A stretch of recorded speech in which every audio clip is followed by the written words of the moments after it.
Am I the meanest? Pawn's drunk. Am I the prettiest? Pawn's drunk. Am I the baddest mofo low down around this time? Pawn's drunk. Well, who am I?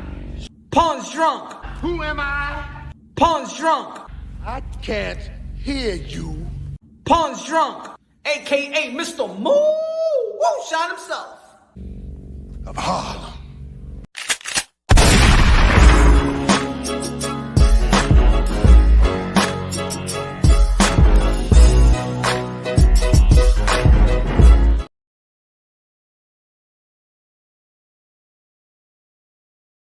AKA Mr. Moo shot himself, AKA el adobo, el sazón, el borracho, el pastor de boxeo. Mi gente, mi gente, mi gente. Boxeo, boxeo, boxeo. Boxing, boxing, boxing. Drama, drama, drama. Story, story, story. News, news, news. Mira, tú verás que lo voy a matar ahora mismo a este tigre. Sean, coño, este fly que entró a el room.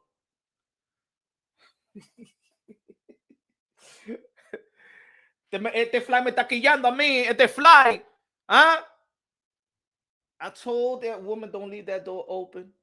And stuff like that, the mosquitoes and stuff like that, and everything gonna come in the house and stuff like that, but they don't want to listen to the to the man of the house. Feel up in the building. What's good? What's good? What's good? Smash the like button, ladies and gentlemen. Smash the like button. Charles, Edward, Cheese in the building. KS in the building. Dímelo, Mr. Moo Woo shot himself. Dímelo, señor. Dime. Queso in the building. Philip in the building. Chopping Reese's. Cristian in the building. Padilla. De lo mío.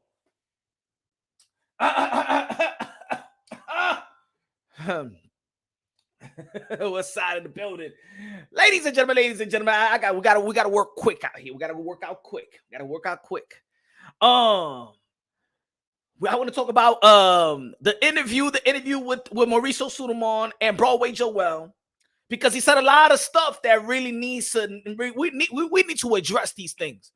The whole interview, we need to address what the WBC president, Mauricio Suleiman, a.k.a. Huggy Bear, a.k.a. the pimp, was saying during Broadway Joell interview. The man was saying that Jermall Charlo gave a mental illness document, and I said that's his baby mama problem. There ain't no mental illness. That's baby mama drama. There ain't no mental illness. And people are getting carried away with this mental illness stuff, ladies and gentlemen. I'm getting tired of it. I'm sorry, y'all. No. I don't. Look. I know there's going to be people going to be like, hey, yo, Punch, but you got to understand, man, the mental illness is real. Yeah, I didn't say that mental illness was fake. People hitting me, I'm saying, yo, but Punch, you got to understand that mental illness is real. Okay, yo no dije que eso es mentira. I didn't say that's a lie. I said that I am tired of it. That's it. Everybody and their mama. Mental illness. ¿Por qué tú estás? Why you like this? Mental illness. Why you fail your test? Mental illness. Why you quit practice? Mental illness. Why you don't want to play? Mental illness. Why you can't be with your wife? Mental illness. Mental illness. I'm gonna do a mengere de mental illness. Mental illness. Mental illness. ¿Qué te pasó? Mental illness. Why you don't play? Mental illness. Why you don't have sex? Mental illness. Why you don't like him? Mental illness. Why you don't like her? Mental illness. Why you don't go to your job? Mental illness. Why you go to jail? Mental illness. Why you killing? Mental illness. Why you stop a mental illness? Esa vaina. Everything is mental illness. What we're gonna do? Tú verás, yo lo voy a escribir todo.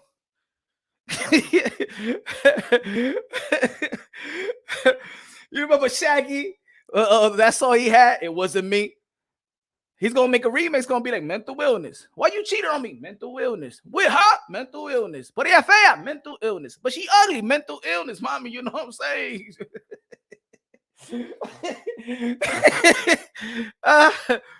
What's happening over here, man? Damn, everything. Well, Jermall Charlo don't got no mental illness. Jermall Charlo got mental disturbance. Jermall Charlo got baby mama drama. And the kind of, and you got that type of baby mama drama, you know they're going to turn you crazy and stuff like that. But it's not that you got mental illness, it's because somebody is trying to get you tight, somebody trying to stress you out, but it's no mental illness, mi hermano. Smash the like button if you like the song. Smashy, the light bulb thing. No me digas que esta vez no está trabajando como la otra vez. 12 likes, 12 likes, 12 likes. The hell is happening, man? Also going to be talking about Golden Boy Promotions. Oscar de la Hoya with a recent interview, going to be having a documentary and stuff like that. We got to have Oscar de la Hoya very, very soon in Pochadronque Boxing. Oscar de la Hoya, the 6th Division World Champion, talking about that Ryan Garcia made $30 million. $30 million! $30 million! Now, in punch-on boxing, we usually don't want to count people's pockets and people's money and stuff like that, but it's something that I really want to talk about because it's really not about, it's about the money, but it's not really about the amount. As a matter of fact, it's about the money, but I'm seeing a pattern here. Every time Oscar de la Hoya, Golden Boy Promotions pay fighters like Floyd Mayweather more than they've ever been paid, Canelo Alvarez secured the most lucrative contract in sports history. Ryan Garcia has made more money than anybody in all the young fighters combined. And they all, after that, have some type of hate, some type of discomfort, some type of, you know what I'm saying, like animosity right after Golden Boy Promotions has secured the bag for you. I don't understand. I'm trying to figure this shit out. Ladies and gentlemen, I'm trying to figure things out. Floyd Mayweather always have something to say about Oscar de la Hoya. But I remember that Oscar de la Hoya turned Pretty Boy into Money Man. Before Oscar de la Hoya, Floyd Mayweather made what was it, $7-8 million? And then with Oscar de la Hoya, you made $25 million. And then when you left Top Rank, the guy that was flipping the bill to your fights was Golden Boy Promotions. And I understand a lot of people are going to be like, no, but it was Richard Schaefer. Ese tipo no ha hecho nada. What Richard Schaefer has done right now? Nothing. Okay, nothing. It's like Jay-Z said. You made a hole, then make another hole. Let me see what you got. Smash the like button, ladies and gentlemen. Every time Oscar de la Hoya, the Golden Boy, secures the major bag with Floyd Mayweather hates Oscar de la Hoya. Canelo Alvarez hates Oscar de la Hoya. Ryan Garcia soon. ¿Qué está pasando con esto? What is it? The more that Oscar de la Hoya gives, the more that they hate. I don't like that type of relationship, man. Friendship, partnership, business ship, or whatever ship you want to talk about. So the more that I give, the more that you hate me. That's what raro.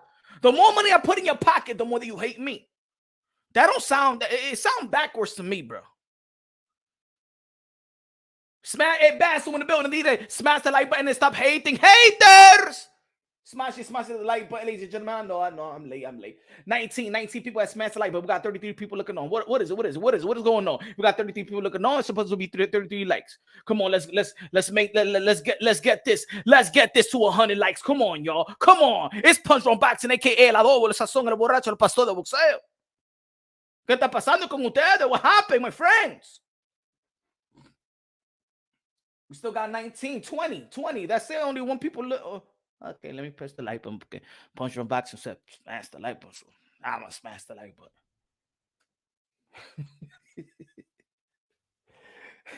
Eric said, there's a reason dudes leave Golden Boy. I don't know. They're not letting us know. They're not letting us know. I don't understand. They're not letting us know. Why is it? You tell me. Why people leaving Golden Boy Promotions? I mean, look at even PBC. Look at the PBC banner. If it wasn't Golden Boy Promotions, the PBC banner, would it be looking like that? Would it be looking the way that it looked?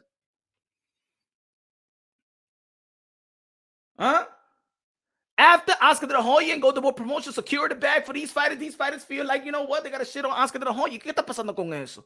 Y el falta de respeto de Oscar de la Hoya. Why people disrespect Oscar de la Hoya? You look like people forgot what Oscar de la Hoya did for a living. That was cracking jaws. You know, Oscar de la Hoya being too nice. That's what it is. I think these people forget who you are and what you did for a living. I think Oscar de la Hoya needs to crack some jaws, yo. Yeah, they forgot who Oscar de la Hoya is. Oscar de la Hoya was paying good money, even was paying Floyd Mayweather Sr. money. The highest paid trainer was Floyd Mayweather Sr. Even Oscar de la Hoya, I'm not going to say Bill, but I'm saying like this. Floyd Mayweather Sr. don't got no problems with Oscar de la Hoya. I think that's one of the only people that really, really, like, you know what I'm saying? No es mal agradecido. He's appreciative. He's appreciative. Mal agradecido, así mismito, Mem López, esa gente son mal agradecidos. ¿Qué está pasando con esta gente? $30 million. Imagine how much Javante Davis made. If Ryan Garcia made $30 million, imagine how much Tank Davis made. $45 million? $40 million? Something like that? Because remember, everything was on Javante Davis' side. So, right after Oscar De La Hoya secured the bag for Canelo Alvarez sued him. Right after he secured the biggest bag for Ryan Garcia sued him. Right after Floyd Mayweather became pretty, Oscar De La Hoya turned pretty boy. Floyd Mayweather into pretty boy into money man. Because think about it, if Oscar De La Hoya never would have gave an opportunity to Floyd Mayweather, he never would have made that type of money. So I'm trying to understand, what is this? I understand. You heard the saying, all money ain't good money. Is that what it is? Does Oscar De La Hoya money stinks or something like that? Because I don't get it. Coño, te fly, pero vete de aquí, señor, que I'm doing a live, okay? Coño, te fly, vete de aquí.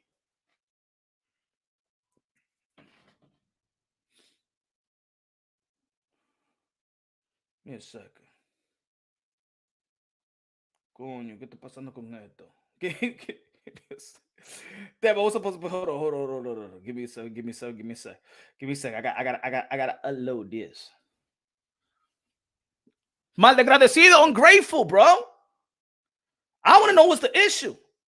I really want to know what's the issue, to be honest. Give me a sec.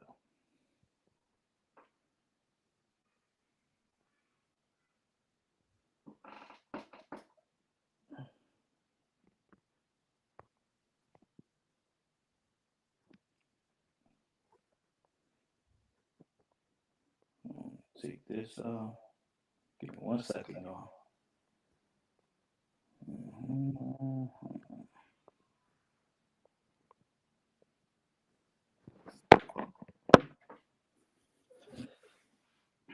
I'm uploading a video.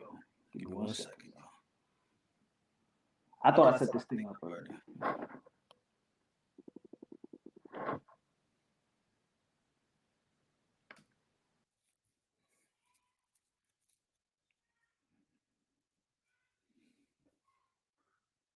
Moscas. Give me 1 second. I'm uploading a video right quick. I'm uploading a video. So I want to share this video with y'all. That's some movie shit. Have my own pops trained. Yeah. Shout out to Oscar De La Hoya. He's coming with a documentary. I think it's gonna be on the 25th or the 26th. He's gonna be doing after the fight with Naoya. I think it's gonna be coming out. It's gonna be a good week. It's gonna be a good week, y'all. Lisa Snow in the building. I was just on the Rise podcast, and they basically said Ryan didn't make $30 million from that fight. Oh, see, damn, what's going on? I don't. Oscar De La Hoya said it. Even Ryan Garcia tweeted it. So it seemed like Calvin Ford and all these guys understand, and not saying that they don't. See, now I don't get it. Hey, but the thing is, Lisa Snow, shout out to Lisa Snow. Maybe don't know. Maybe he had a lot of endorsements going to that fight. He probably got a lot of endorsements going to that fight. A lot of sponsors going to that fight.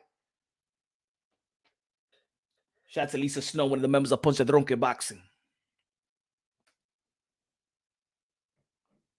Give me a sec.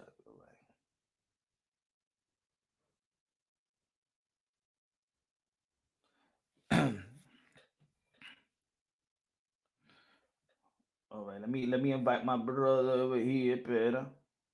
Let me quitar esto. All right.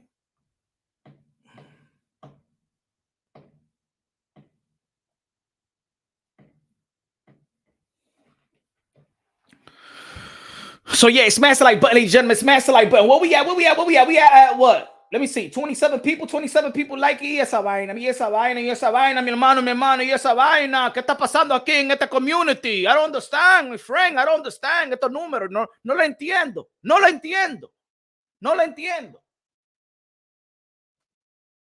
Nobody got a smartphone? Everybody got a smartphone. Better, because the phone is stupid. Because smashing the like button is like this. Mira, beep, that's it, smash the like button. ¿Cómo tenemos 40 gente y 30 gente smash the like button? Y esa vaina. Ustedes no saben smash like button. That's it. ¿Qué es eso? That's hard to do in today's day and age. Así no. They said even in the split in half, he still made a lot, but they aren't going to confirm those numbers. I mean, well, man, they don't know. Maybe they don't know. You know what I'm saying? Maybe they figure out like how he made that money because our people, our guy didn't make that type of money. I don't know. But either or, it seems like every time that Oscar de la Hoya is giving out these bags, they get mad at Oscar de la Hoya. I don't understand. I want to know what the issue is. As a matter of fact, if Oscar de la Hoya comes to Punch Drunk Boxing, I gotta ask him these questions. Like, what is it when you're giving these type of contracts? Because how is it you giving Canelo Alvarez the biggest bag, Ryan Garcia the biggest opportunity, the biggest bag? You turn Pretty Boy into Money Man, and these guys start hating you. Right after you start giving them the type of bag, they love you when they make the big bag, and now they hate you. It's kind of weird that Canelo Alvarez and Ryan Garcia is suing Oscar de la Hoya right after making the biggest bag, securing the biggest bag. I don't understand. Does this bag comes with a dick or something like that? Like if you sign this, do you get a PP up your boo boo boo boo? Huh? What is this? I don't know. It's something. What is it? I don't know. Something got to give. Something I got to give. I don't understand. I don't understand. But ladies and gentlemen, I also want to talk about the WBC interview with Broadway Joell. And Mauricio Suleiman really going to be saying that he's not going to strip Jermall Charlo because he was injured and he got mental illness and things of that nature. Pero vamos a hablar de eso. What's going on, baby? What's good? We here with Broadway Joell with a great interview you just had with Mauricio Suleiman, the president, aka Huggy Bear, aka the pimp of boxing. Mauricio Suleiman, what's good, bro? Yo, nothing much, man. Glad to be here. Anytime you want to have me on, man, you know you go with me. You just got to hit my line, and I'm on here, bro. I appreciate the invite. What's good, man? That's good looking out, man. I appreciate that. I appreciate the interview, man. Feeding the boxing world with some good content, good interview that really is a lot of videos, a lot of content that you can make off that interview and stuff like that. Man, what do you feel how he responded? Because I never seen Mauricio Suleiman like that.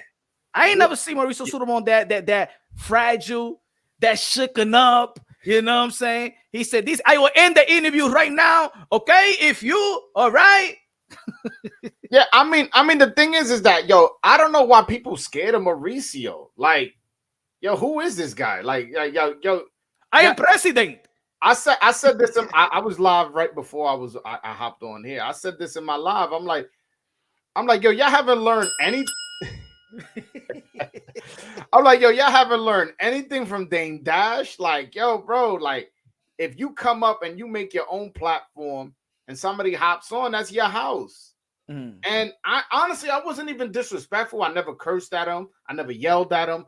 I ain't call him a name. I ain't call him a crook, a thief, or none of that. I was just asking him questions like, what's up with the Adamas situation? What's up with the Bivol situation?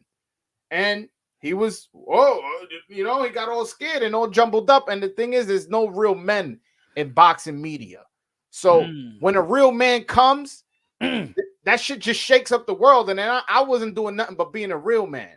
And then he tried to check my credentials. Like, you would be more credible if you didn't mute your mic when you called Carlos Adames. I told him, do your research. I got credentials, brother. Hold on. I literally got credentials.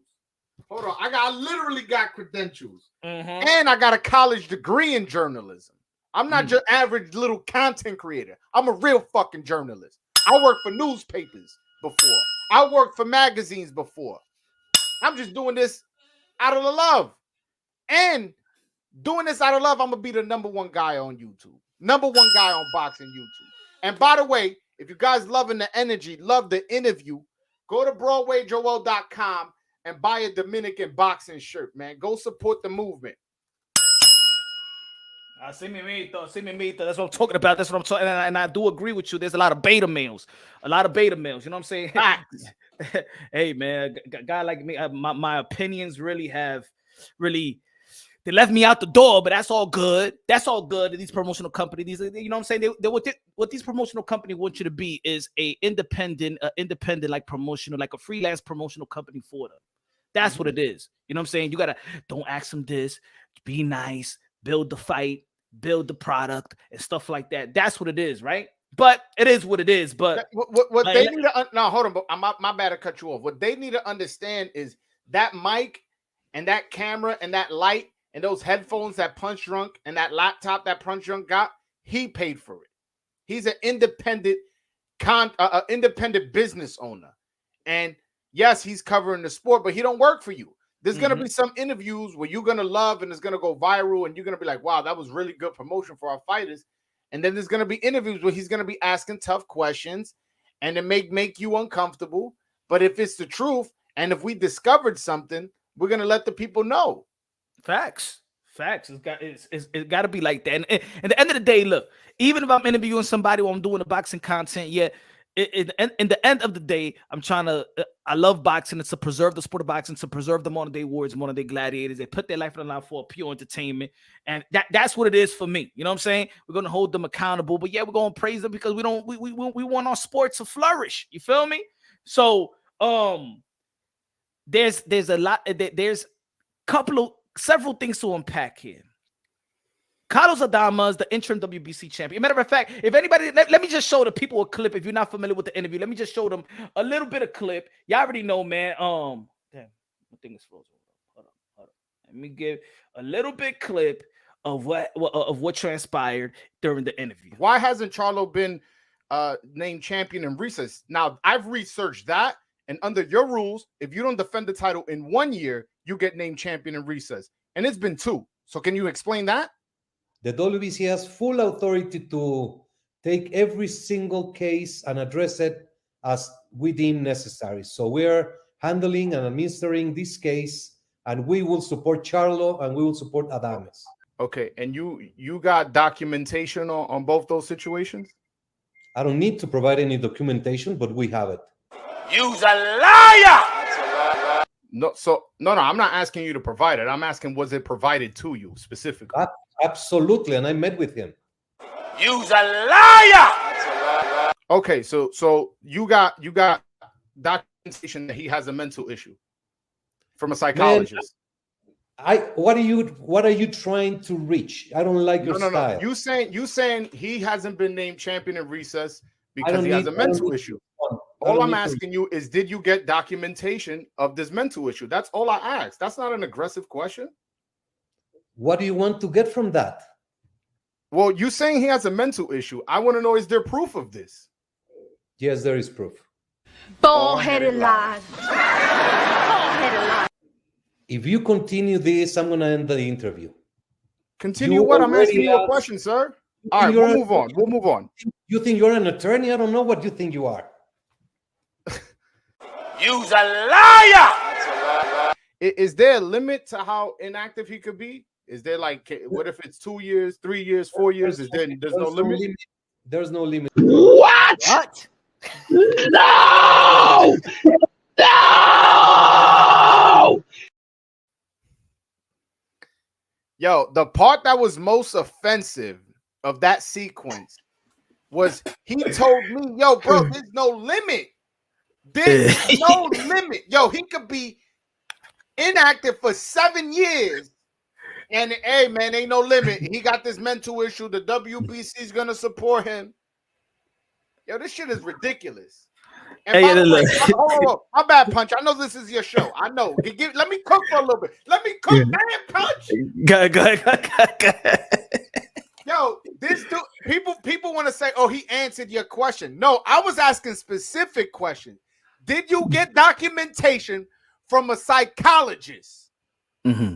And he was not. He ain't want to say, "Yes, I got documentation from a psychiatrist." You could say, "Yeah, I have proof." What's proof? Proof could be like, I looked in his eyes, and that's all I needed to see. I sat with him. Nah, bro. Answer the question. Don't be ducking and dodging. I know where he got it from. The pivot podcast with Jermall Charlo and his brother. With Jermall Charlo. I saw the pivot podcast with Jermall Charlo and Jermall Charlo, and that's right now. Hey, Meto is right there. I see him cry. No man cry lying like that. No man cry lying like that. That's real tease. Jermall Charlo got baby mama drama. That's not mental illness. It's baby mama drama. The 160-pound division, the middleweight division, one of the most lucrative historically division in the sport of boxing, is being held back because of the baby mama drama, Mauricio Suleiman. And by the way, Jermall Charlo never had that hand injury. That was Jermall Charlo with the hand injury prior to the Tim Zhu fight. What was it that kept him back was a shoulder injury that didn't need any surgery from Jermall Charlo. So I don't know what the hell he was talking about. And even though, put it this way, better yet, if Mauricio Suleiman, if you listening or your ambassadors is listening, if Jermall Charlo did have a shoulder injury, I recall somebody else having a shoulder injury and you put him on champion of recess. Devin Haney had a shoulder injury and you put on champion of recess, and then you order the Luke Campbell versus Javier Fortuna fight. So I don't understand. And a matter of fact, if he does have an injury and he's mentally ill at the same time, why? That's the perfect reason why you do have the champion of recess in place. Yo, and you saying, oh, he got the injury wrong. Yo, you let a liar talk long enough, you'll catch him. Mm-hmm. You let him talk long enough and you'll catch him. And that's exactly what happened. Look, inconsistency right there. Boom. Just us talking right here. We uncovered a lie. You know what I'm saying? Is again, it was a good with the champion in recess. It's not even a bad thing. Yeah. Right? You're taking the title away and you go, hey, man, I understand you're dealing with your situation. We're going to take the title away. When you're ready to come back, your mind is right, your shoulder, your hand, your back, whatever is injured is back, and you're 100%. When you come back, you're the mandatory to whoever's the current champion. And I'll give you a quick example. That's you supporting both camps. Give you a quick example. They put Manny Pacquiao in champion of recess because he was in activity. They elevated Ugas. And that's when they fought for the world title again. When you're ready to fight, you come back and fight. That's it. Why have the rules? These are your rules, Mauricio Suleiman. But if it's always going to be like, well, we deal by case basis. That's what it is right there. That's the problem with the WBC is case by case issue. Okay, I'm going to mandate this guy, but I'm not going to mandate this guy because it's by case issue. You know what I'm saying? And this is what I'm going to say about the fighters. You also got to speak up. You got to speak up when it's time to speak up. You got to speak up, because your speaking up is not that you're going to say a lie. It's going to be like, yo, this is what it is and stuff like that. I'm paying sanctioning fees. I fought this guy to be in this position to get a title shot because, like you said in the interview, if you elevate Carlos Adames, then he's making more money. But he said he's making good money anyway. What is your problem? What is your problem, Joel? He's making good money. What is your issue? You know what I'm saying? Yeah, no, I know exactly what you're saying. And I told him, I was like, you don't think he will be making more money if he, we're not going to work off assumptions. Yo, get the fuck out of here with that shit, bro. I know what I'm talking about. More people would be willing to go to a fight where it's for the full championship fight than it is for the interim. Get what I'm saying? A casual boxing fan or even a hardcore who knows and be like, man, I'm not going to that interim shit. If it was for the real belt, I would have went. My fault. Go ahead. Now, get, my bad. HLD in the building, one of the members of Punch the Drunken Box, and say, if Adames didn't have a problem, I don't get what's the problem. That's what they're going. That's another feeling of the part of the interview where, hey yo, we're going. You call Carlos Adames, he's right there. Mauricio Suleiman is there, and people thought that energy from Carlos Adames, because we heard his frustrations before, but we understand this is the business of boxing. He really got to say the right things because he's in position. You don't want to get out. I'm gonna address that. I put Carlos Adames in a bad spot there. Mm-hmm. And the reason I say that is I called him just spur of the moment. Yo, hop on, talk to the president. And another factor that me and you got to take into account is we're not scared of Mauricio Suleiman. Mm-hmm. A lot of journalists and fighters are. I don't know why. Like this, I'm not. Yo, that dude is in position because of his pops. Like, you get what I'm saying? Like, mm-hmm. Why are people scared of him? I thought that people were like me. Like, yo, we ain't scared of that dude. We're gonna talk to him and reason with him. But that's not the case. People are scared of him. And I think Adames was scared of him. And I put him in a position where I wasn't aware of that Mauricio had the media and fighters petrified to ask him any questions or you know what I'm saying? So I put him in a bad spot, especially it being spur of the moment. Had I told him before the interview, yo, I'm gonna call you and I'm gonna have you jump on or whatever, and he did that, then I could be like, okay, let's be upset at him. But I don't want to be upset at him because I caught him bad. I put him in a bad spot. I'll take the hit for that. For people trying to get mad at Carlos, don't get mad at Carlos. Get mad at Broadway for putting him in a bad situation where he had to think on his feet and make sure he's still being respectful and not gonna hurt his chances of being a champion. You know? Yeah, man. Jackie Hernandez in the building, la reina de boxeo. Dímelo, Jackie. Albert in the building. Albert in the building. What's good, brother? Dr. Mofongo in the building. Dímelo, mi hermano. Mofongo de queso, mofongo de pollo, mofongo de pork, de toda esa vaina. Dímelo, mi hermano. No, Dr. Mofongo, you got to subscribe to my channel, bro. I see a Dominican flag there, man. You got to hit that subscribe. Go to Broadway Joell and subscribe to that. Que lo que, Peter in the building. What's good, man? On Fire TV in the building. Coda in the building. Yeah, What's good, definitely shout out to Peter, man. That's one of my loyal subscribers. Definitely shout out to Peter, man. So, you know what I'm saying? And then even from the Carlos, look, I put a poll up. Let me see what the people say in the poll. I put the poll up and I said, what should the WBC do with Jermall Charlo situation? Strip him and elevate Adames. 61% voted. Champion of recess 34% and keep him as champ 6%. So in this community, and I know in the boxing community, whether you go to Twitter, whether you go whatever, a lot of people feel like he should be stripped. He has not been he hasn't been active for 2 years, right? The problem is that the same team of Carlos Adames deals with the same team, the head honcho of Jermall Charlo. And that's what it is when it comes to things like behind the scenes and stuff like that. They working together. Whether they got different managers and stuff like that, they still working under the same umbrella. You know what I'm saying? And I think that's what's happening in that situation. Now, if let's say you remember when it was you remember the time when Canelo Alvarez got stripped because they ordered the Sergey Derevchenko fight, right? That was the IBF. Yeah, with the IBF. Yeah. If let's say if Sergey Derevchenko was in the same umbrella of Golden Boy Promotions that time, that situation would have never happened.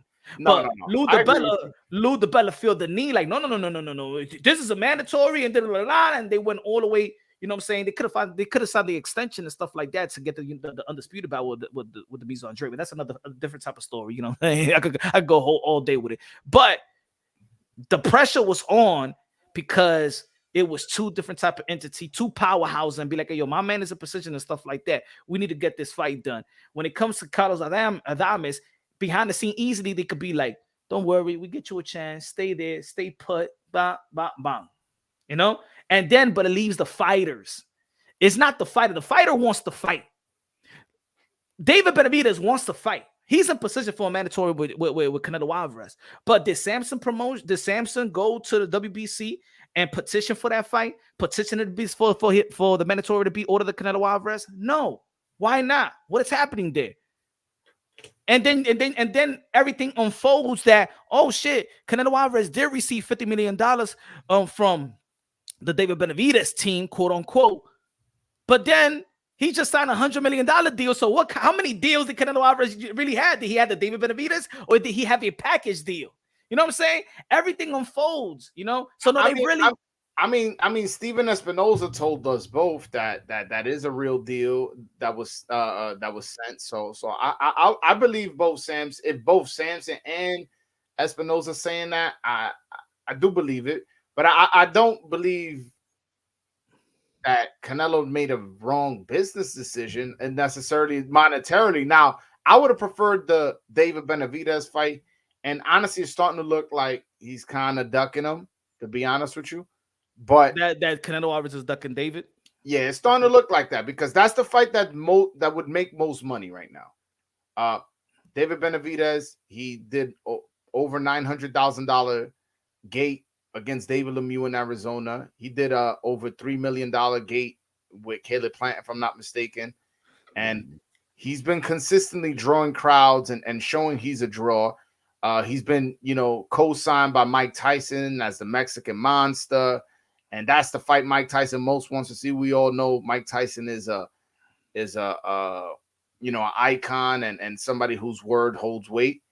And it's kind of like, all right. And then Canelo goes and fight a 54-pounder. It's kind of like looks fishy. Like, and this dude is your mandatory too. So it's not like, oh yeah, like you don't have a reason to fight him. You have a reason to fight him. He's your mandatory. He's the fight that will make the most money with. And it's the fight the fans want. Like, why are you not fighting him? But that's what I'm saying. Also, is that he's fighting Jermall Charlo, which to be honest, I'm okay with the fight. I think the reason why people are not, there's some people that are not okay with the fight because they want the David Benavidez and Canelo Alvarez. If there was no David Benavidez, I don't think a lot of people would be like, so I'm all right with the fight. You know what I'm saying? Especially because Jermall Charlo carved his own legacy. He's an undisputed, and he's also earned the right to dare to be great. You always give him props. I'm okay with the fight in the sense that I think the press conference is going to be spicy. Jermall Charlo, he talk his shit. You know what I'm saying? He talk his shit, and Canelo no ho. Canelo is somebody like if you say the wrong thing, he might smack you. Ask Caleb Plant. You know what I'm saying? You're not just going to run up on Canelo. And I'm predicting that they're going to scuffle at the press conference. I'm predicting that. You know I hope it does happen because it seems like that Canelo Alvarez really just want to deal with people that are too respectful for him with him. I know Caleb Plant did that, but it's like what he said about David Benavidez. These guys will talk too much. Like, what you want these guys to do, David Benavidez? You want them to stay shut like John Ryder and just marvel that they're getting the opportunity and you're no, let them talk their ish, man. It's, in matter of fact, it's building the fight. But it's the same thing. Jermall Charlo's getting the opportunity to fight Canelo Alvarez, but it's the same type of team. It's the same, not the same exact people, but of course they're advised by the same people. No, but that's my point. It was Canelo's choice. You making my point.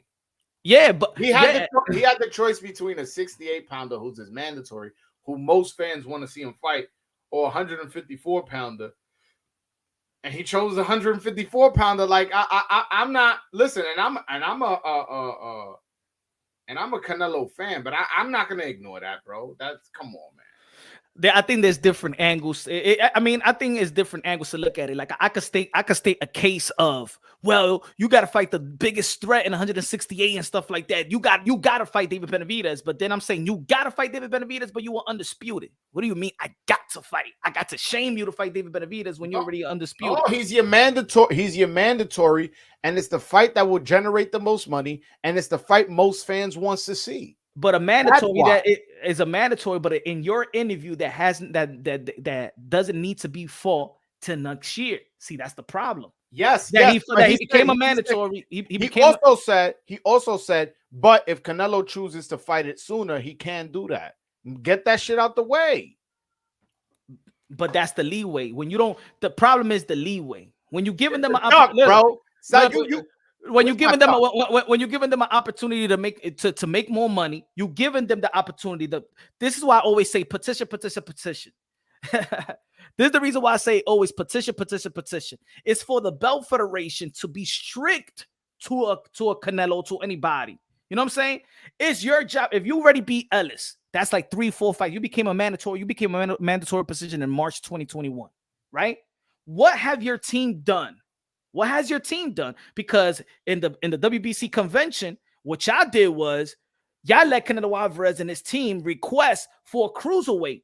And because of that cruiserweight that y'all accepted that request from Eddie Reynoso and Canelo Alvarez team, right?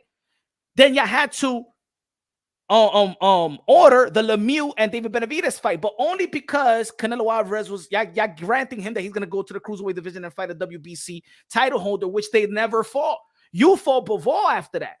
You know what I'm saying? So then right there, somebody got effed over. And then when I do more research is that David Benavidez' team, Samson, was already dealing with Lemieux, was already talking to Lemieux's manager. So it tells me Samson already knew that Eddie Reynoso and Canelo Alvarez team was going to petition for a cruiserweight. So that's what I'm saying. Behind the scenes, these fighters are in training. They don't know what the hell is going on. They rely on their manager and their business handlers to secure the fight. That's their job. But it seems like, hold on. It seems like Samson is not securing the fight. Keep David Benavidez on a leash. Tell him he's going to get the fight one day, one how, but you just keep him. You tell him that something is happening and stuff like that. At the end of the day, your business handlers gotta do the work. In all reality, I love the fight, but Canelo Alvarez, he don't need to chase anybody. That's the reality. He doesn't need to chase nobody.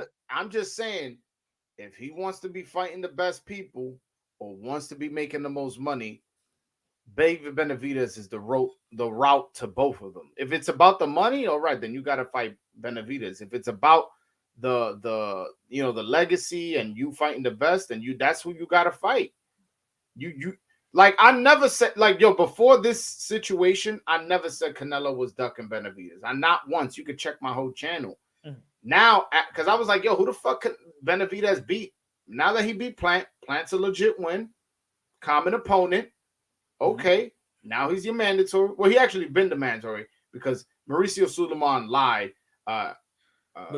He beat Lemieux for the WBC interim. And that was in 2022. So before he fought eliminated Ellis to be in mandatory position. Exactly. So I'm just saying now is the time, and then you fucking go with a guy, move him up 14 pounds. Bro, I'm not gonna put a blind eye to that. I'm sorry. And I'm a Canelo fan, but that's a duck. I'm not saying that ruins his legacy totally. Like, we should boycott Canelo fights. That's not what I'm saying. I'm just saying that right there is a duck. If I'm looking at only and this is what I was talking about this, I think it was last week. If I'm looking at what I want Canelo Alvarez to do, and I'm looking at boxing just in the lens of Canelo Alvarez as he need to fight David Benavidez, he need to fight this. I'm looking at the lens also of Jermall Charlo. See, that's what it is. I think more if it's just on Canelo. I'm looking at Jermall Charlo. I'm looking at the undisputed. I'm looking at him daring to be great. So I'm looking at this matchup, and more people are looking at it like why Canelo Alvarez chose Jermall Charlo, why he's not fighting David Benavidez. I'm looking at it like Jermall Charlo is daring to be great. You know what I'm saying? I think that the fans pick and choose what to look at in a certain situation. No. We pick and choose what to look at. We're not doing that because. So what about Jermall Charlo? No. Because I would fight Canelo, and you're gonna say I'm daring to be great. Canelo's the one who picks his opponent. Charlo had no say. Again, you ask. Errol Spence is trying to position himself to get a Canelo fight. So how do we know that David Benavidez is there? How we know that David Benavidez is really that guy? How do we know that? No. I'm not saying he is or he isn't. What I'm saying is he's the fight that makes the most sense from the fans' perspective. And he's the one that makes the most sense from a financials perspective. So they say. I mean, has Charlo ever been a pay-per-view? How that? Yeah, he did the pay-per-view during the pandemic. Yeah, it was a doubleheader. How that one do compared to how the Caleb Plant do? Caleb Plant and David Benavidez? No, I'm just saying. Which one do you think it was a more financial success? Caleb Plant Benavidez or Charlo? To be honest, I got to go back and check the numbers of both. Off the top of the head. I don't even know what Caleb Plant David Benavidez made. Well, to be fair, both at least I won't speak on the Charlo Rosario one. I'm not sure if that came out, but I know the Plant Benavidez one didn't come out. But just off of the buzz on social media after the fight and before the fight, clearly more people were interested in that fight than they were on the other pay-per-view. I think it was two different type of elements. You know, it was a closed pay-per-view. Remember, it was during the bubble. It was the bubble. You know what I'm saying? Everybody was talking about how Jason Rosario was catching the Holy Ghost off that jab. You know what I'm saying? After the fight. Well, we're not going to plan the Dominicans while I'm on here. He was catching the Holy Ghost off that jab to the solo plex. But I think it was I don't know. I don't know if it was. But be honest, Punch, the buzz wasn't there, bro. The buzz wasn't there before or after the fight. No, look, this what I'm saying. I'm reading the comment Phillips said. I got you. He said Phillips always said, no, I'm saying this. If I'm looking at it from Canelo Alvarez's perspective, I always say I got a bunch of videos. The primary fight in the super middleweight division is David Benavidez. The primary fight in the super middleweight division is David Benavidez. But also, I'm not going to overlook the Jermall Charlo opportunity with Canelo Alvarez. I'm not going to overlook that. You're going from Canelo's perspective to Charlo's perspective. Yeah, if I'm Charlo, I take that fight too. But I'm looking at it also as not as like I'm on Charlo team. I'm looking at it as boxing itself also. Like it's like people like, yo, because the thing is it caught off guard. He signed a 3-fight deal. We're thinking about David Benavidez. We're thinking about Jermall Charlo. We're thinking of potential Demetrius Andrade. We're thinking about somebody else. A 3-fight deal. David Morrell, right? David Morrell. So we're not thinking about Jermall Charlo. We're thinking about Jermall Charlo versus Tim Zhu. We ain't even thinking. We was even talking about Earl Spence and Canelo Alvarez. You know what I'm saying? Yeah. So I think that's what it is. Like, oh, what this guy coming from? But then if you look at, hold on. So you know what, man? Canelo Alvarez and Jermall Charlo could have thrown down in 2014 when they were 1-2 in the WBO. That could have happened. You know what I'm saying? He is accomplished. He is accomplished more than David Benavidez. He is accomplished more than Demetrius Andrade. He is accomplished more than David Morrell. He is accomplished more than Earl Spence. He is accomplished. So if I'm looking at it from that standpoint, so I won't be frustrated in just Canelo Alvarez and what Canelo Alvarez needs to do. I know what I want him to do. I know what the fans want him to do. I know what the majority wants Canelo Alvarez to do, right? But that ain't going to happen. And in my opinion, his team and that side of the fence and PBC has some other plans because we hear $50 million and then a couple of days you signing $100 million deal. So how many deals did PBC gave you? And remember what Canelo Alvarez said? He said, oh, I was going to get Jermall Charlo. And then they told me that he was not ready. So I took whatever they gave me. That's what he said. I took whatever they gave me. So did PBC really give him David Benavidez? Or maybe they hold David Benavidez. I mean, if I tell you, Punch, if you making me offers and I go, yo, David, and I'm not behind the negotiation, but if I tell you David Benavidez is off the table, that's a fight. That's one fight I'm not taking whatsoever. Then I'm going to start presenting you other positions, other offers. Because I know you good business. I'm like, okay, all right. Unfortunately, that's the fight we wanted most, but all right, you're not willing. All right, so we're going to offer you these guys. Lalo Roman, good looking out with a super chat con los 2 pesos, mi hermano. Cocaine Vedez has to be one of those 3 fights too early to call. To talk, yeah. I don't know. Who's Cocaine Vedez? That shit is wild. Oh, David Benavidez. I was like, what the fuck is that? Cocaine Vedez. That shit has me dying. I don't know, but it does also seem weird that right there, Mauricio Suleiman already knew the answer when he said, no. David Benavidez just be Caleb Plant is going to be, and he's going to be mandated. His mandate is due March 2024. So what was all this? So he fought and eliminated 3 years ago to wait for March 2024. So when you have Mauricio Suleiman element, his best friend and Samson element, I really didn't think for us, it seems like, yeah, he's ready for the fight. But I think they got a plan behind the scenes because they're not even pushing for that fight. Paper-wise, I always say business decisions speak louder than words. We understand in the sport of boxing, you request. Look what Shakur Stevenson team is doing. Why are they now mandating? Shakur Stevenson is pressuring the WBO and the WBC so much that they've given deadlines to Devin Haney now. And now the WBO is doing it. So now we question, has David Benavidez' team done what Shakur Stevenson's team has done in the past week? Where's the request? Where's the petition? Do you really want David Benavidez versus Canelo Alvarez? Or are they going to give me the excuse of, well, you know that Canelo Alvarez does whatever he wants to do? Yeah, yo, he fights the mandatories he wants. Like, he's fighting the John Ryder mandatory because he wants to. That's the mandatory he wanted to.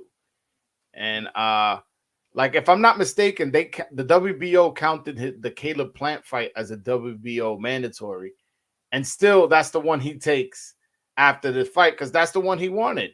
He didn't want to go Morrell, or he didn't want to go Benavidez, which was the WBA and the WBC mandatories.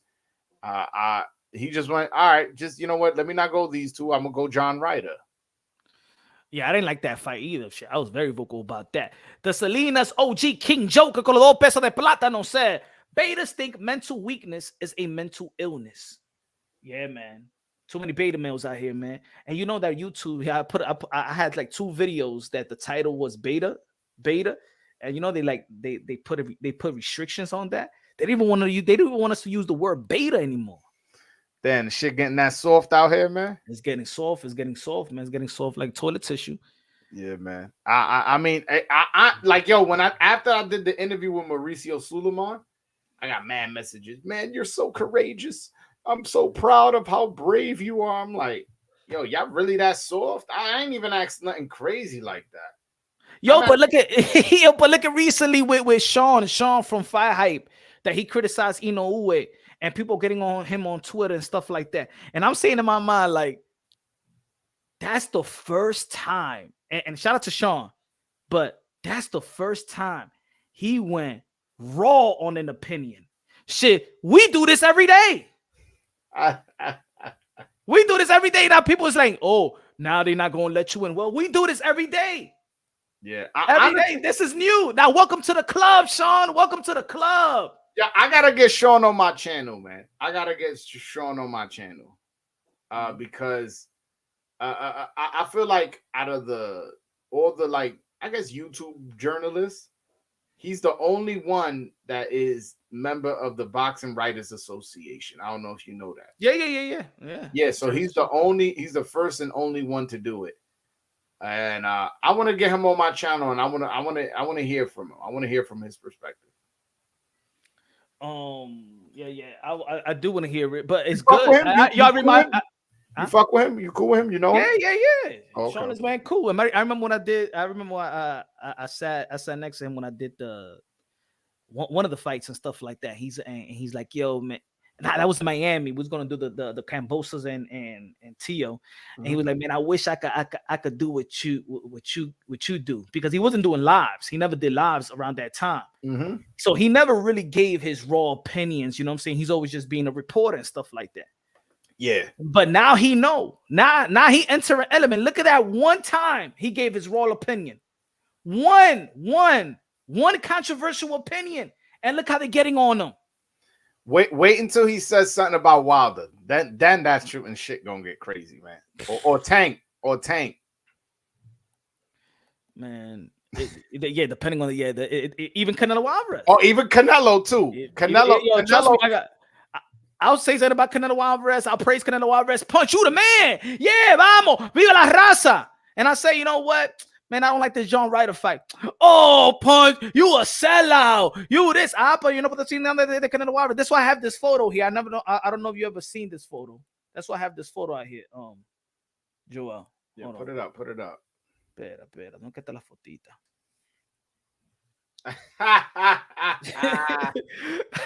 Say it's a civil war between logical Canelo Alvarez fans and Canelo Alvarez fanboys. This is what they want me to do. They want me to kiss Canelo Alvarez booty. They want to pop the ass pimple of Canelo Alvarez. So I got, you know what I'm saying? Yeah, I want to say Canelo fans are probably the worst, followed by Wilder fans and then Tank fans. I feel like it's in that order. I think the fanboys of every like you had the Pac Tarts, the Flomos, the Wilderness. Bringing it back to 09. I remember, seeing those Flomos and Pac Tarts. I'm like, y'all crazy, man. man.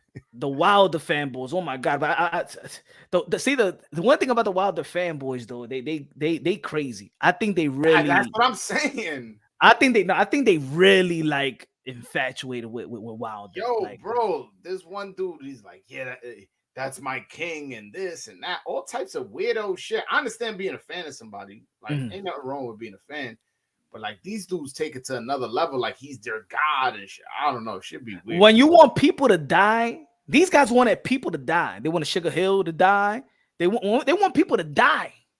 They talk about the wives. They talk about the kids. They used to call Tyson Fury crack a wife and crack her kids. They go in when they with the Wilder man. Yeah, man. That's why I stick mostly to Dominican boxing, man. It's so much more fun.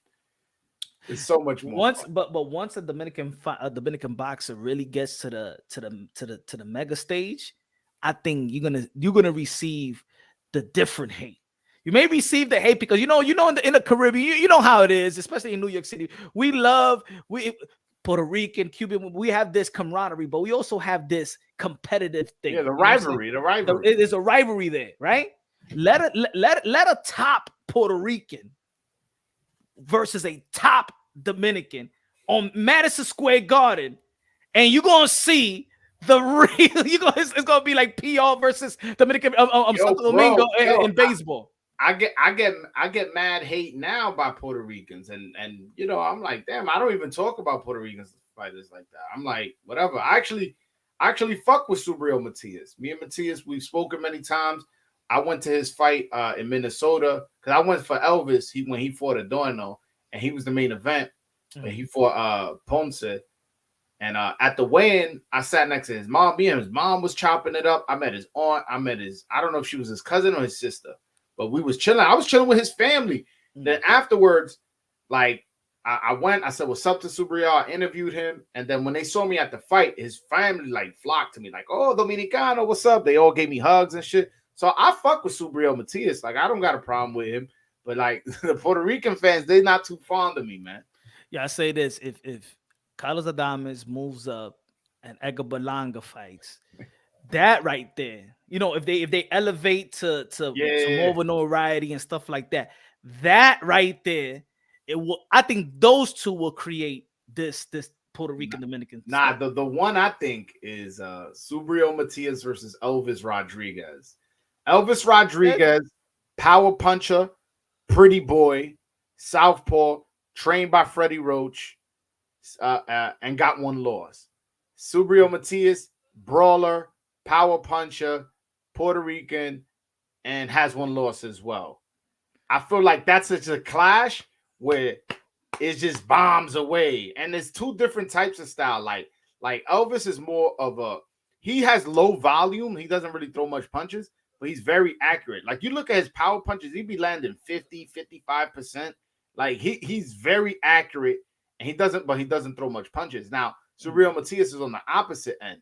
He's a lot more active, and he throws a lot more punches. Some of it he'll catch you in the arm, and some of it he'll miss. But when they do land, they're hard punches, which is why all his wins have been by knockout. So I'm interested in to see like whose plan would work. Would the volume and power punching of Subriel be too much for Elvis, or will Elvis, with his patient style, sharpshoot and land one good hard one between all those volume punches? That's the fight I think that really could fucking blow this shit up. Like if you really want to get gully and you really want Puerto Rico versus DR, I like that fight.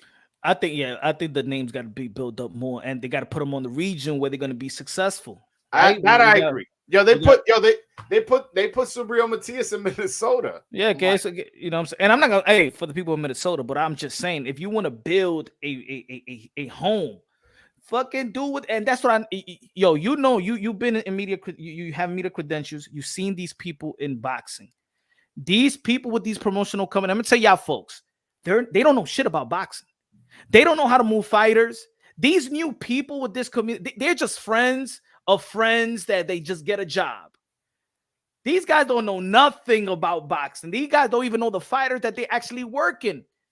The production team don't know. A lot of times these motherfuckers are old. Like I'll be like trying to explain, like, yo, you guys should move this, move that. And this is not one promotional company. This is every single one of them. When I talk to them, there's like a disconnect with how the world works now, which is why I feel the UFC is going ahead of boxing, because they're very creative with social media. They know what to do. You know what I'm saying? But these people, I don't feel like they know what they're doing in terms of location, geographic locations as to where to put fights, how to promote people, what to do. They just kind of like make the fight and hope people show up. you know, bro, like promote yourself. Yo, bro, when I was in San Antonio, I was sitting next to had media credentials. I was sitting next to a dude from Florida and another dude on my left. Both of these guys didn't even know who Brian Castaño and Jermall Charlo was. And I'm saying to my man, look at me trabajando aquí. And I'm like, so how did you get media credential? Like, bro, how did I got one? He goes, oh, I just applied for it and stuff like that. You know, I'm Argentinian and stuff. I'm like, so you don't, he didn't even know he's Argentinian. And he just know that an Argentinian fighter was fighting, but he didn't even know who Brian Castaño was. So he's telling me like, what did he did, and who's the champion? I said, mira te tigre, mira. Look, they got me sitting down next to these guys. No wonder, and I'm saying to my mind, no wonder this is like this. Yo, bro, when I went to Michelle Rivera versus Frank Martin, the guy next to me, media credential, was on his phone watching YouTube the whole fight. And he was just, and you know, like somebody landed a hard punch. He'll be like, what happened? And he'll be like, what happened? What happened? And then I'm watching the fight. He'll be like, yo, look at this. Look at this. I'm like, yo, my man, I'm watching the fight. I'm like, yo. So my next credential event that I went to is Hector Luis Garcia versus Gervonta Davis. Mm-hmm. Yo, bro, tell me why I'm sitting to a totally different person. This motherfucker's also watching YouTube on his phone during the main event. Hey, look. And then he stops watching YouTube. He pulls up pictures. And he's like, yo, look at me and Sugar Ray Leonard. Look at me and George Foreman. Look at me. I'm like, yo, bro, I got to the point where I told the dude, yo, I really don't give a fuck about your fucking pictures, bro. I'm watching a fight. I'm here for an event. You might have felt a certain way, but I'm like, yo, bro, like, what are you doing? How do these people get, you know, credentials? I don't know, man. I don't know the formula, but anyway, man, I think I'm comfortable with it, with this lane and stuff like that. The fighters, you wanna express your raw feelings about your situation, your career, and stuff like that. The is always open over here for y'all. You know what I'm saying? Because they ain't open over there for me over there. So, but we got a great July. I believe the Gervonta Davis and Ryan Garcia, that fight has captivated and captured the imaginations of the boxing fans, and sustained the eyeballs in which those eyeballs have stood. And I think that this is the best year of boxing. I can't remember another year where it's the best year. Of course, we're going halfway. We're not even finished. But I like the matchups. I like build-ups. I like. Of course, we got Bud Crawford, Earl the True Spence. I already broke this shit down for 4 years. I don't even know what else to say about that fight or how to break it down technically wise, skillfully, and whatever. What do you feel about Inoue versus Fulton? I got Inoue by knockout. I like Fulton. I think he's a good fighter. I think he has a lot of skills. But I just think that, like, with Inoue, I think we're watching something really special. And people are like, they don't know, because they don't, like, just because you don't know who he fought don't mean he's a bum. Mm-hmm. You know what I'm saying? Like, oh, who the fuck is this guy that Inoue beat? He only knocked him out in 1 round, but 2 rounds. Is like, well, yeah, he knocked out Manuel Rodriguez in 2 rounds, and he's currently the number 118 pounds. Jason Maloney is a champion. He did him in 7, right? Or something like that. He knocked out Juan Carlos Payano in 1. Like, he's dusting dudes in 1st, 2nd round, 3rd round, like mad early. So it's like, this dude is special. And Fulton's a great fighter, good fighter. But I think he's gonna be winning the first 2-3 rounds, and Inoue's just gonna be breaking his body down. Come 9th, 10th round, he's gonna get him out of there. I say this about Inoue, and look, again, I'm in this community, so I know the energy of this community. A lot of people don't talk about Inoue, and then and then I'm reading on Twitter and stuff like that. People are trying to say that because he's Asian and not American, he's not getting the basically he's not getting the type of limelight or the notoriety or the attention that it fighting deserves. in Japan. He fighting in Japan. That's one, but also is not race. Is that normally people don't really follow. A lot of people don't follow the tiny divisions like that. Yeah, you know what I'm saying? That's what it is. And most of the time, those tiny divisions don't even got American fighters. You know what I'm saying? So that's the reason. But hardcore boxing fans know who exactly Naoya Inoue is. You know what I'm saying? He's a 3-division world champion, undisputed. They're going to be great and fighting Stephen Fulton. I know Stephen Fulton. Matter of fact, I've been having Stephen Fulton on my pound for pound list when people still don't even have him on pound for pound list. He's been on my pound for pound list. After Angelo Leo, then going after Brandon Figueroa. Brandon Figueroa beat Natty. That was a great win by Brandon Figueroa. It was a good win by Stephen Fulton, in which I still want to see a rematch with that fight. So this is a great fight. It's one of the hardest fights I ever had to, like, if people talking about 50-50 fight, for me, this is a harder fight to me to break down than Bud and Crawford. I'm sorry, Bud and Spence. I said Bud and Crawford. Bud and Spence. Kevin Effect in the building. What's good, man? Kevin Effect in the building. What's good, brother? But yeah, man. What you think about Nunez? He just signed with Bob Santos. How you feel about that? Yeah. I actually knew about that he was going to be training with Bob Santos before anybody, but I wasn't given the green light to report it. I do like that. I do feel like Nunez got a little bit tired in that last fight against Oliva, which was a tough fight. I still scored it for him 6-4, but it was a tough fight. Could have gone either way. Luckily, it went his way. I like the move. I think he's going to be over there away from New York.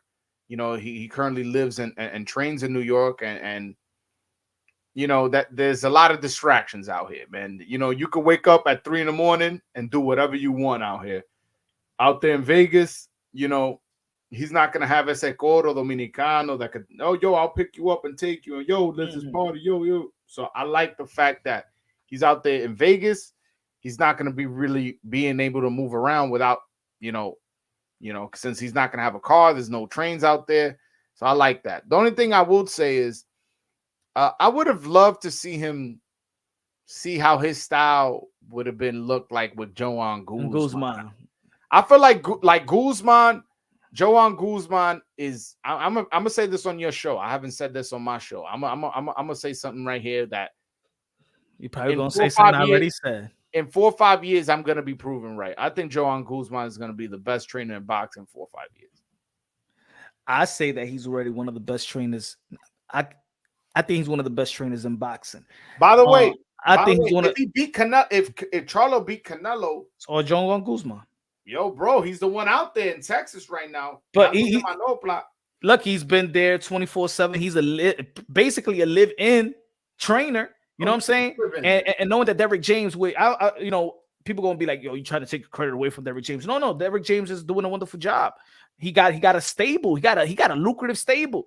But just with that type of lucrative stable, and you got the names of Ryan Garcia, he's working out. He got Earl True Spence working now, one of the biggest fight in the sport of boxing, right? He got AJ he's gonna be having to train AJ as well. Jermall Charlo is also, you know what I'm saying, an accomplished fighter. And I think that because Derrick James has been busy with Earl Spence, even at the time when he fought Ugas and Jermall Charlo needed to prepare, Joan Guzman has been, in my opinion, the spearhead in this. I think he's gotten him prepared for a training camp. Yes, Derrick James is going to be there to prepare him. There's going to be enough time. It's going to be 8 weeks. But I think the game plan, I think the footwork, I think the new wrinkles to Jermall Charlo's game, I think the more punches, throwing more punches, footwork, power off the back foot. That was, to me, that performance with Brian Castano was all Joan Guzman, in my opinion. Now, bro, he looked like a big Joan Guzman in there, for real. He looked like a big ass Joan Guzman. The check left hook on the back foot and stuff like that with Joan Guzman you should do. And let me tell you like this, Joan Guzman is arguably the best Dominican that ever fought. Ain't no arguing. You know what I'm saying? So the only thing I will say is I don't know if he had the best as far as accolades, but as far as ability, there's no doubt he was the best. No doubt. Yeah, and I think and this what I'm gonna tell about fighters and stuff like that. You see, Nunez, he's running to a comfortable. It may not seem comfortable, right? But he's running to Bob Santos, a comfortable person. He's getting a notoriety, more notoriety. Bob Santos, everybody always knew Bob Santos, but he's back in this game. He's getting these fighters, right? I like what Jermall Charlo does. Get somebody that really nobody really working with, right? So you get the undivided attention. And if you look at what's happening with Jermall Charlo, he's getting the undivided attention from Joan Guzman. And at how many fighters you know that actually get better in the professional level, put more tools in the toolbox? Because I think most of the fighters are still using the skill set that they had in the amateurs. Jermall Charlo, in my opinion, has grown substantially. No, I agree. And if you look at the difference between the first and the second Castano fight, and Joan told me in my interview that he only had the last 2 weeks with Charlo in that Castano fight, and then in the second one he had the full training camp. So you look at the difference, he looked like a totally different fighter. Fighting off the ropes. You remember that was Joan Guzman's special, to fight off the ropes. And he was fighting off the ropes. Lovely. Footwork was good. Defense was good. Making a miss. And I definitely, he looked like a big Joan Guzman there. And you know what's funny? There's a video, right, of Joan working on with Charlo, holding him and teaching him how to throw the left hook in the clinch. Right? And then that video transitioned to the knockout, and that's exactly how he knocked him out. Yeah. He transitioned into the left hook. So even if you want to say, no, there's Derrick James, well, this video footage of the knockout punch was something that Joan had him work on in the gym. I agree, Charles, on that one. Not the big facts, nothing like individual attention. And then you said, but still non-exclusive because the stable can't help train too. That's part of the reason why I think that Robert Garcia has a good gym. Now, I don't necessarily think that Robert Garcia is the best trainer, in my opinion. I think that he has a good gym that prepares you with a lot of sparring partners and stuff like that. Now, you can have a good. I'll say this about Bob Santos. That's my guy. He has a lot of assistant trainers. So a lot of people go, oh, he's not going to give you the proper attention. Well, he has a lot of assistant trainers. So you are going to get a good amount of attention, because if he's not doing it, then his trainers are.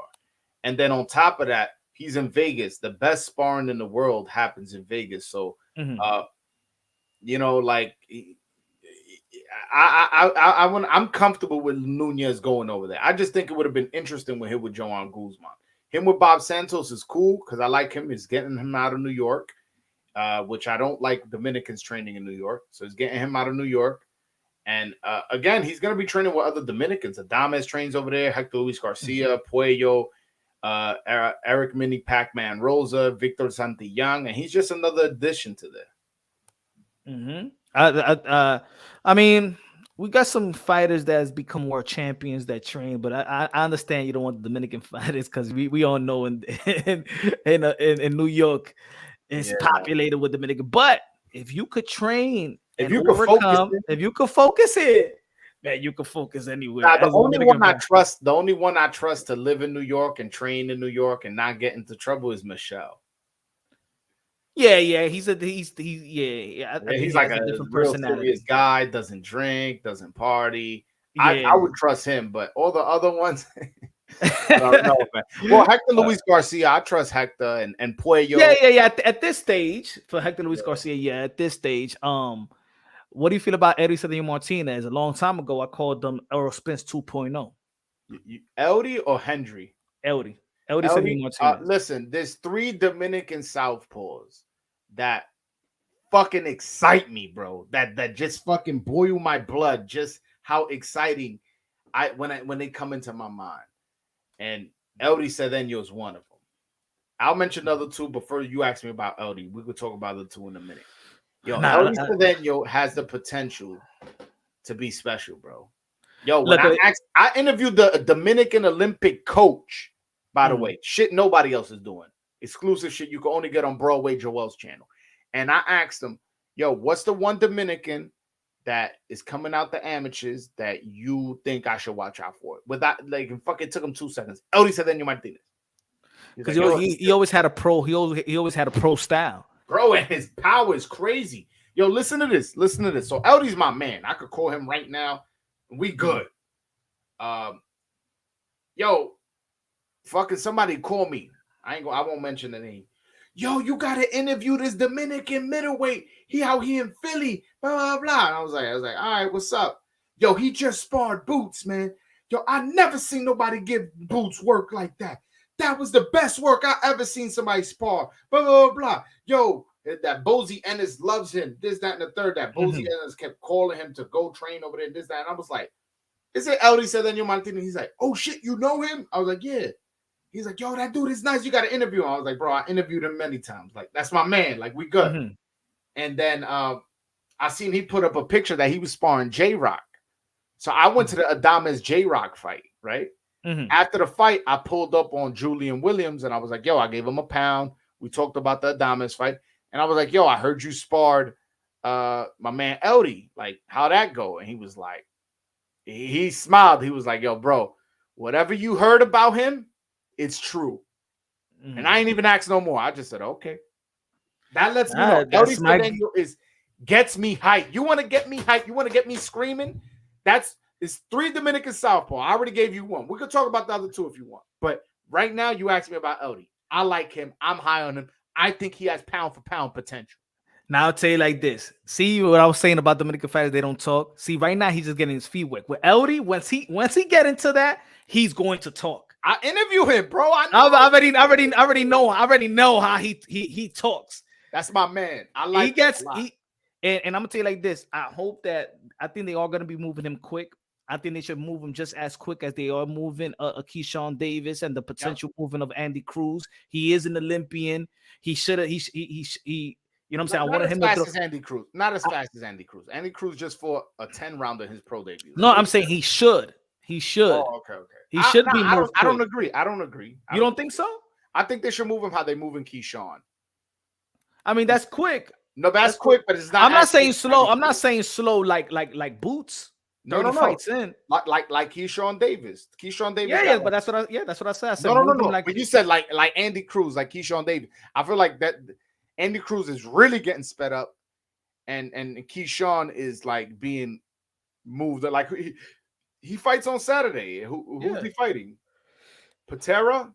Low price for a regional. I think it's fine for a regional. But it's like a lower level guy. It's not like you know what I'm saying? But moving quick, not Lomachenko quick, not Lomachenko quick. But exactly. I'm with you. I think you're gonna get a lot out of him if you move him quick. You know what I'm saying? When Dominican fighters, or Caribbean, you get him too comfortable. Oh, and he scores KOs. He told me, he's like, yo, when I go to fight, I'm going to knock you out. He's 5-0 with 5 KOs because that's what he's looking for. So I just want him to clean up his defense a little bit more.